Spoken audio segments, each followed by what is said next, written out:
Iniimbestigahan na ng Armed Forces of the Philippines ang umano'y data breach sa Philippine Navy at Philippine Army. Batay sa social media post ng local hackers, ilang confidential document, internal memo at summary of information ang anilay kanilang nahalukay sa nabanggit na major services.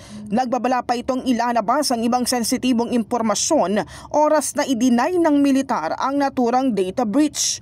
Dahil dito pinalakas na ng AFP ang kanilang cyber command upang hindi basta-basta mapasok ng mga hackers ang kanilang website.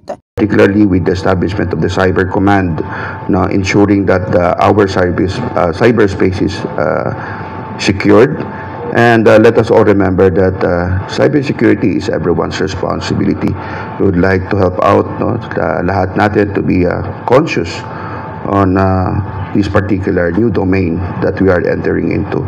So let us help your armed forces, and we will give you assurance that your AP will be doing its best to ensure that those particular attempts will not succeed. Sa hiwalay na pahayag, kinumpirma ni Army spokesperson Colonel Louis de Maala na may nagtangkang pumasok sa kanilang network.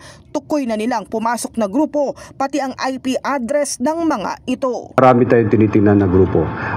Just to give a context nga doon nga sa kung ano yung identification natin, but the specifics we cannot divulge on that because that's part of the investigation. But what we can say is that we know the IP address na ginamit nila, we know where they are, we know kung sino-sino mga to, and that's all part of the investigation. Samantala, tiniyak naman ni Navy spokesperson Captain John Percy Alcos na walang naapektuhan sa kanilang IT infrastructure. For the Navy side, an investigation is well underway to determine the extent of the breach. You cannot term it as a hacking, it's as an illegal intrusion into our system. The whole Navy IT infrastructure was not breached at all, and we are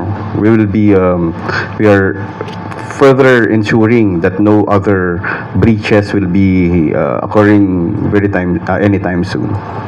In the heart of changing lives, ito si Brigada Kath Austria ng 105.1 Brigada News sa Manila, The Music and News Authority.